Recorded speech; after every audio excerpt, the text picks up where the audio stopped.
નવરાત્રિ આવે કે ફાસ્ટિંગ આવે તો ઉપવાસ એકટાણાના ટાઈમમાં આપણે કરવા શું જોઈએ, કંઈક એવી વસ્તુ બનાવે જે ઘરના બધાને ભાવે. ચાલો મારા રસોડામાં બનાવીએ કંઈક ફરાળની નવી વસ્તુ. ચાલો, સાબુદાણા નગેટ્સ બનાવવા માટે આપણે લઈ લીધા છે 2 મોટા બટેટા કાપીને. આને હું કરી નાખીશ પ્રેશર કુકરની અંદર 2 સીટી લઈને બોઇલ. આ ફરાળી નગેટ્સના બટેટા બફાતા હશે ત્યાં સુધીમાં આપણે લઈ લઈશું સાબુદાણા. તો સાબુદાણા તમે ગમે એ લઈ શકો. આ સાબુદાણાને આપણે પલાળવાના નથી કે આપણે કોઈ એવું ટેન્શન નથી પાડવાનું. આપણે કરી નાખશું આને ક્રશ ગ્રાઇન્ડરની અંદર. તો હું લઈ લઈશ નાના સાબુદાણા અડધો કપ. આને હું કરી નાખીશ પાવડર ફોર્મમાં ગ્રાઇન્ડ. આપણે મીડિયમ ફ્લેમમાં આપણે કરી નાખશું સાબુદાણાને થોડા એવા રોસ્ટ, જેથી કરીને આપણો પાવડર એકદમ સરસ મજાનો તરત જ ગ્રાઇન્ડ થઈ જાય. કરી નાખશું એને ઠંડા. આપણે લઈ લઈશું આદુ મરચાંની પેસ્ટ. બટાટા તમે જોઈ શકો આપણે એકદમ સરસ બફાઈ ગયા છે. આપણે એની છાલ કાઢીને કરી નાખશું ખમણીને રેડી. આ સાઈડની ખમણીથી ખમણીને તૈયાર. આપણા ગરમા ગરમ બટાટા જે બાફીને આપણે ક્રશ કરી નાખ્યા છે એને કરી નાખશું એકદમ લીસા. તમે જોઈ શકો કે પૂરણ આપણું એકદમ સરસ મજાનું તૈયાર થઈ ગયું છે.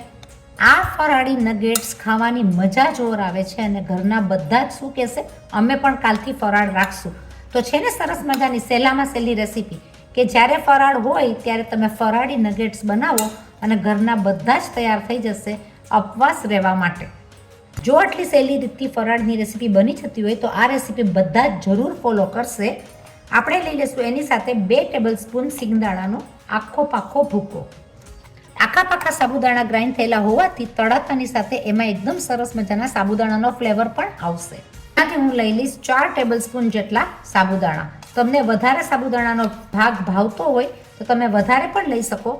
મારા 2 બટેટા સાથે હું લઈ લઈશ 4 ટેબલ સ્પૂન જેટલા સાબુદાણાનો ક્રશ કરેલો ભૂકો.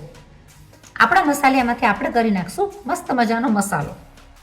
મેં લઈ લીધું છે જોઈતા પ્રમાણે સિંધાનો નિમક, અડધી ચમચી તલ, અડધી ચમચી જીરું પાવડર, સાથે લઈ લઈશ 2 પિંચ ઓફ તજ લવિંગનો ભૂકો, અડધી ચમચી આદુ, અડધી ચમચી મરચાંના પીસીસ આખા પાખા ગ્રાઇન્ડ કરેલા, 1 ટેબલ સ્પૂન જેટલી ગળાશ. ગળાશમાં લઈ લીધી છે આપણે ખાંડ, ઓપ્શનલ છે.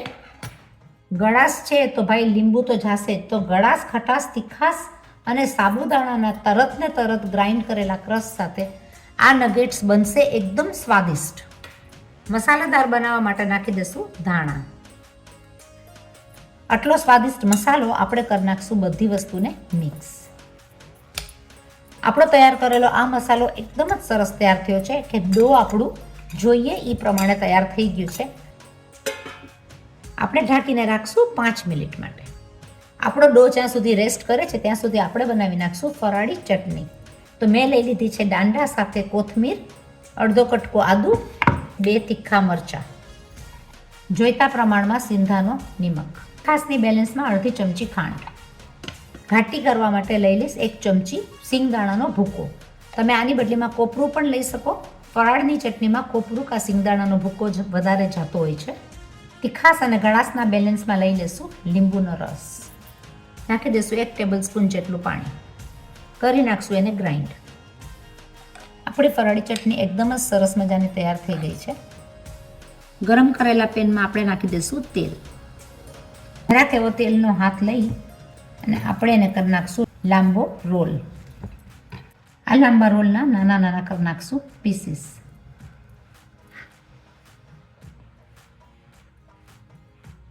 લઈ લઈશું જરા જરા તેલવાળો હાથ. શેપ દઈ દઈશું એને નગેટ્સની માફક. બનાવી નાખશું આ પ્રમાણે બધા રોલ. તમે જોઈ શકો છો કે આપણા નગેટ્સ ફરાળી ક્રિસ્પી બહુ જ સરસ થશે. ફટાફટ તૈયાર થઈ ગયા છે આપણા આ નગેટ્સના શેપમાં. ફરાળની વસ્તુ રેડી છે. આપણે એને લઈ લઈશું ગરમ તેલમાં. આ તૂટવાની પણ ડર નથી અને એકદમ સહેલી રીતના તરત જ ફરાળની વસ્તુ થઈ જાય છે. ફરાળી નગેટ્સ તમારી નજર સામે તમે જોઈ શકો એકદમ જ સરસ મજાના છે. ક્રિસ્પી, તેલ પીધા વગરના ફરાળનો બીજો ઘાણવો આપણો જે ઉતરે છે એ લાઈવ ડેમો તમને બતાડીએ. ગરમા ગરમ ઉતરતા નગેટ્સ ખાવાની મજા બહુ જ આવે. શેની સાથે? ફરાળની લીલી ચટણી સાથે. તો તમે જુઓ એકદમ જ સરસ ઉતરે છે, તૂટવાનો જરા પણ ડર નથી, સાબુદાણાને પલાળવાની ઝંઝટ નથી. સહેલી રીતના પરફેક્ટ માપ સાથે તમે ફરાળનો નાસ્તો બહુ ફાઇન રીતના કરી શકો. અને એક નગેટ આપણે કોઈ પણ લઈને તોડીને જોઈએ કે કેવું થાય છે. ગેસની ફ્લેમ કરી નાખશું બંધ, અને આ આપણું એકદમ જ સરસ ક્રિસ્પી થાય છે. તમે જોઈ શકો, સાથે સાથે પણ કરીએ તો ક્રિસ્પી અવાજ આવે છે. અને આ ખાવાની મજા બહુ આવે છે એની સાથે, ચટણીની સાથે. તો જરૂર બનાવજો. નવરાત્રિની આ ફંક્શનમાં, નવરાત્રિના આ તહેવારમાં એકદમ સરસ મજાનું આ ફરાળનું થાય છે. ગોરી રાધાને ખાડો કા ગરબે ફૂલે ફૂલી. નવરાત્રિ બધાને મુબારક છે. અને નવરાત્રિના આ ફેસ્ટિવલમાં તમે જરૂર આ વેરાયટી બનાવજો. રેસીપી બહુ સિમ્પલ છે, બનાવજો, શેર કરજો, સબસ્ક્રાઈબ કરજો, લાઇક કરજો અને આગળ ફોરવર્ડ કરજો. મળીએ છીએ આવી અલગ અલગ નવી નવી નવરાત્રિની ઘણી બધી રેસીપી સાથે.